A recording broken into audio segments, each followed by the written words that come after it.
তো বন্ধুরা, কেমন আছেন সবাই? আজকে অনেক ভয়ানক একটা গল্প বলতে চলেছি। একটু কল্পনা করুন, হঠাৎ একদিন ঘুম থেকে উঠে আপনি দেখতে পেলেন আপনি একটি রুমের মধ্যে বন্দি আছেন।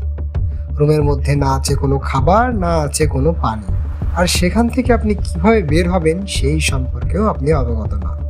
কোনো রকম চেষ্টা করে কোনো লাভ হচ্ছে না। এই সমস্ত কিছু তুলে ধরেছে আয়রন ডোর নামের এই সিনেমাটি। চলুন বন্ধুরা, গল্পটি শুরু করা যাক। মুভির শুরুতে আমরা দেখতে পাই একটি লোক অজ্ঞান অবস্থায় পড়ে রয়েছে। সকালবেলা যখন সে চোখটা খোলে তখন সে পুরোপুরি চমকে ওঠে, কারণ সে দেখতে পায় তার সামনে একটি ইঁদুর মরে পড়ে আছে। ইঁদুরটি বীভৎসভাবে পচে গিয়েছে।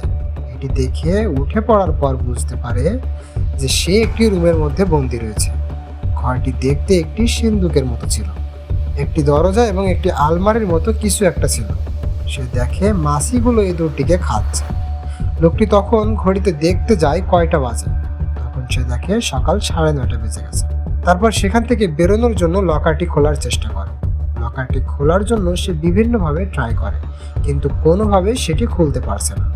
একসময় লকারটি খুলতে না পেরে সাহায্যের জন্য ডাকাডাকি করতে থাকে, কিন্তু তাতেও কোনো লাভ হয় না, কারণ সাউন্ড রুমের বাইরে যাচ্ছিল না, মানে অপোজিট দিক থেকে কোনো রকম সাউন্ড সেও শুনতে পাচ্ছিল না।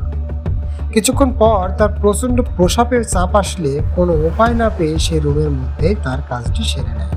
তারপর সে বসে বসে চিন্তা করতে থাকে যে কাজটি কার হতে পারে। হয়তোবা কেউ মজা করে তার সাথে এরকম একটি প্র্যাঙ্ক করছে।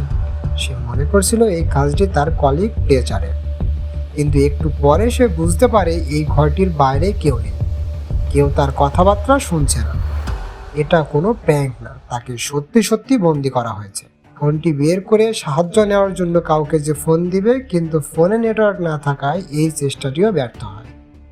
এখন সে সম্পূর্ণ বুঝতে পেরেছে যে বাইরের দুনিয়ার সাথে তার কোনো সম্পর্ক নেই। এখন সে একদম একা হয়ে গেছে। তার পাশের আলমারিটি খোলার অনেক চেষ্টা করে, কিন্তু সেখানেও একটি লক লাগানো ছিল। কোনো কিছু করতে না পেরে একসময় সে প্রচণ্ড রেগে যায়। মুখে যা আসে তাই বলে গালাগালি করতে থাকে, কিন্তু কেউ তার এই আত্মচিৎকার শুনছিল না। দরজাটির উপর লাফিয়ে বেল্ট দিয়ে আঘাত করে সে ভাঙার চেষ্টা করছিল, কিন্তু দরজাটি ছিল লোহার, তাই ভাঙা তো দূরের কথা, কোনো শব্দই হচ্ছিল না। একটু পরে ক্লান্ত হয়ে এসে বসে পড়ে। প্রায় 1 দিন হয়ে যাচ্ছে সে কিছুই খায়নি। তার শরীরের মধ্যেও তেমন কোনো শক্তি নেই। এই জন্য সে চিৎকার করে বলে, আমাকে যদি বাইরে বের করা না হয় তাহলে সবাইকে কিন্তু পুলিশ দিয়ে ধরিয়ে দিব। এখনো সময় আছে, আমাকে বের করো। কিন্তু কোনো কিছুতেই কিছু হয় না। সে ক্লান্ত হয়ে ঘুমিয়ে পড়ে। পুরো একটা দিন পার হওয়ার পর সকালে ঘুম থেকে উঠে ফোন চেক করতে গিয়ে ফোনটা হাত থেকে পড়ে ভেঙে যায়। এখন এখানে না আছে কোনো যোগাযোগ করার ব্যবস্থা, না আছে কোনো খাবার, আর না আছে কোনো পান করার জন্য পানি। বাঁচতে হলে তাকে অবশ্যই কোনো না কোনো টেকনিক বের করতে হবে। একটা পর্যায়ে প্রচুর জল তেষ্টা পেলে সে নিজের জুতার মধ্যে প্রস্রাব করে সেটি খেয়ে ফেলে। কি করার, বেঁচে থাকতে হলে সারভাইভ করা লাগবেই। বসে ভাবতে ভাবতে তার নজর যায় লাইটের দিকে। লাইটের মধ্যে সে একটি চাবি দেখতে পায়। লাইটটিকে ভেঙে চাবি বের করে আলমারিটি খোলার চেষ্টা করে।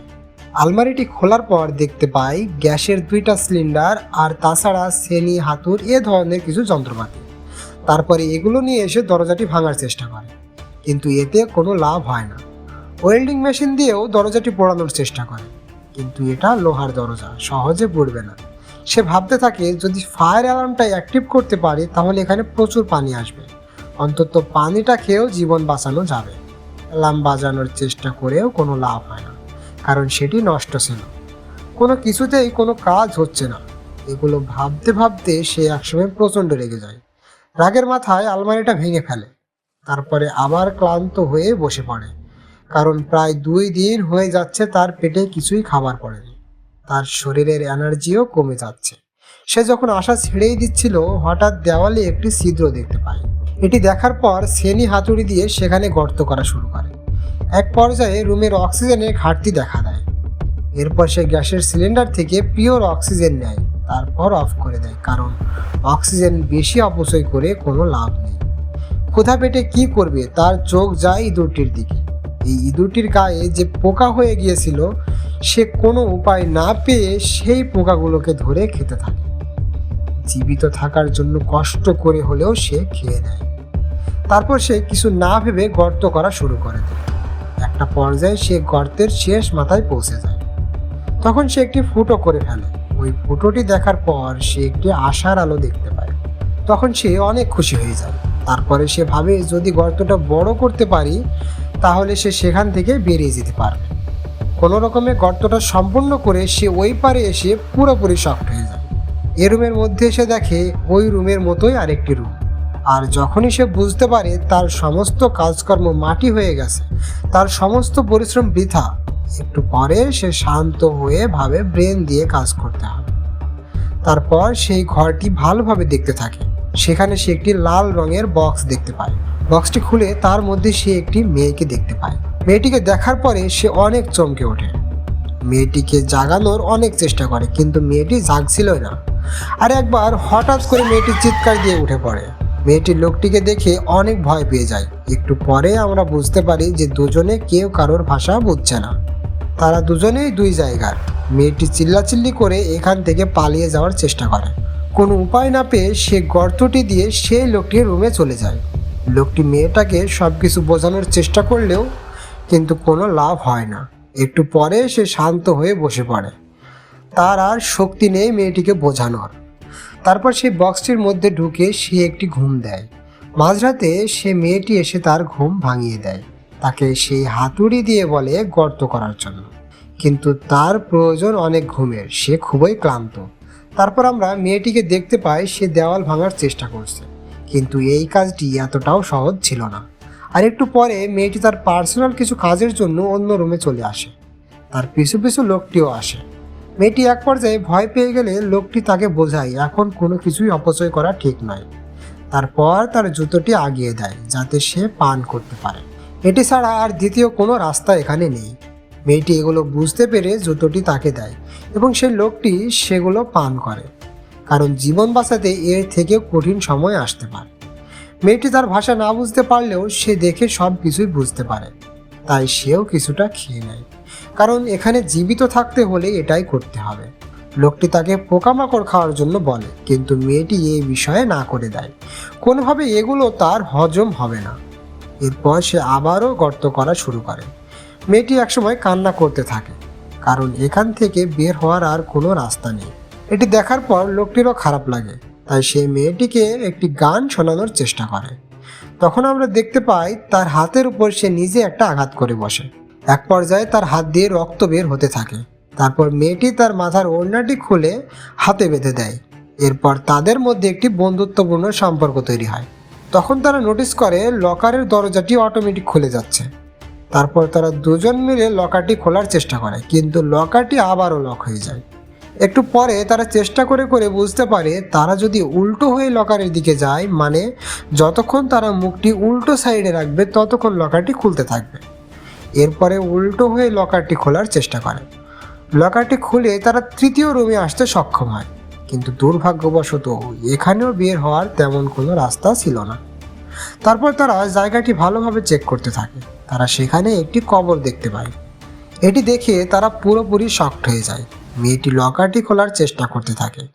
তারা এক পর্যায়ে বাধ্য হয়ে কবরের মধ্যে গর্ত করা শুরু করে। এছাড়া আর কোনো উপায় নেই। যেহেতু লোকটি কয়েকদিন ধরে কিছুই খায়নি এবং অনেক কাজও করেছে, তাই সে অনেক দুর্বল হয়ে পড়েছে এবং আস্তে আস্তে তার শরীরটা ছেড়ে দেয়। পড়ে যাওয়ার পর মেয়েটি তার মাথায় হাত দিয়ে দেখিয়ে তার শরীরের মধ্যে জ্বর চলে এসেছে। এটি দেখে মেয়েটি অনেক আপসেট হয়ে যায়। তারপরে তারা বুঝতে পারে কেন তাদেরকে বন্দি করা হয়েছে। আসলে যেই তাদেরকে বন্দি করেছে সে চায় তারা একে অপরকে খুন করুক, কারণ এখানে একটি কবর ছিল। একজন এই কবরের মধ্যে থাকবে আর একজন এখান থেকে বেরিয়ে যাবে। এই সমস্ত সমস্যার সমাধান করার জন্য লোকটি মেয়েটিকে মেরে ফেলতে চায়, কিন্তু সেই সাহস করে সে উঠতে পারে না। সেই মেয়েটাকে সে মারতে পারছিল না, আর যেহেতু তার মধ্যে নিজের বাঁচার ইচ্ছাটাও শেষ হয়ে গেছে, তাই সে নিজেই কবরের মধ্যে শুয়ে পড়ে আর নিজের মৃত্যুর জন্য অপেক্ষা করতে থাকে। তবে এই মেয়েটিও তাকে মরতে দিতে চাইছিল না। সে তাকে জাগিয়ে রাখার অনেক চেষ্টা করছিল, কিন্তু লোকটির অবস্থা ক্রমশই খারাপ হতে চলেছে। এই সমস্ত কিছু দেখে মেয়েটি কবর থেকে তাকে উপরে তুলে নিয়ে আসে। এরপর সে অনেক চেঁচিয়ে ডাকতে থাকলেও কোনো লাভ হয় না। তারও বাঁচার আশা দেখতে পাচ্ছিল না, এজন্য সে সেখানে বসে কান্না করতে থাকে। তারপরে মেয়েটির মাথায় একটা বুদ্ধি আসে, কান্নার পানিগুলো দিয়ে লোকটার পিপাসা মেটানোর চেষ্টা করে, যাতে এই লোকটি মারা না যায়। কারণ যদি সে মারা যায় তাহলে সেও বেশিক্ষণ বেঁচে থাকতে পারবে না, কারণ এখানে সারভাইভ করার মতো তেমন কিছুই নেই। তো এত কিছুর পরেও যখন মেয়েটি দেখতে পারে কোনোভাবে লোকটিকে জাগানো যাচ্ছে না, আস্তে আস্তে মৃত্যুর দিকে চলে যাচ্ছে, এরপর ফাইনালি শেষবারের মতো চেষ্টা করে। মেয়েটি লোকটির জামা কাপড় খুলে দেয়। যদিও লোকটি বেহুশ অবস্থায় ছিল, তাও সে কিছু কিছু বুঝতে পারছিল যে মেয়েটি কি করার চেষ্টা করছে। এক পর্যায়ে তার জ্ঞান ফিরে আসে, আর এমন করে সে সারা রাত পার করে দেয়। সকালবেলা ঘুম থেকে উঠে দেখতে পায় মেয়েটি তার পাশেই শুয়ে রয়েছে। তারপর সে অনেক কষ্ট করে পাশের রুম থেকে কাপড় এনে মেয়েটির গায়ে দিয়ে দেয়। এমনটি করার জন্য শরীরের দুর্বলতার জন্য আবারও বেহুশ হয়ে যায়। যত কিছুই করুক, যেহেতু তার শরীরের মধ্যে কোনো খাবার ঢুকছে না, এই জন্য তার শরীর অনেকটা দুর্বল হয়ে গেছে, এখন আর কোনোভাবেই কিছু করতে পারছে না। তারা হঠাৎ শুনতে পারে লকারটি খোলার শব্দ। এটা শোনার পর তাদের ঘুমটা ভেঙে যায়। এরপর তারা দরজার দিকে যাওয়ার চেষ্টা করে, তবে এইবার তারা এতটাই ক্লান্ত হয়ে গিয়েছিল যে তারা দরজা পর্যন্ত যেতেই পারছিল না। তারা অনেক কষ্ট করে পিছন দিক দিয়ে হেঁটে দরজাটি খুলে ফেলে। তখন তারা অনেক সুন্দর একটি দৃশ্য দেখতে পায়। তারা দেখতে পায় বাইরের প্রকৃতি খুবই সুন্দর। এরকম সুন্দর দৃশ্য তারা আগে কখনো দেখেনি। এটি দেখে তারা মুগ্ধ হয়ে গেছে। তারা অনেক কঠিন পরিস্থিতি পেরিয়ে সুন্দর একটি জায়গায় আসতে পেরেছে, এই জন্য তারা খুব খুশি। আর মুভিটি এখানেই শেষ হয়ে যায়। তো বন্ধুরা, আমার কণ্ঠে মুভিটি আপনাদের কেমন লেগেছে সেটা অবশ্যই কমেন্ট করে জানাবেন, এবং আপনাদের পছন্দের মুভি এক্সপ্লেন করার জন্য জানাবেন। আমি সাফওয়ান সাইদ, ধন্যবাদ সবাইকে।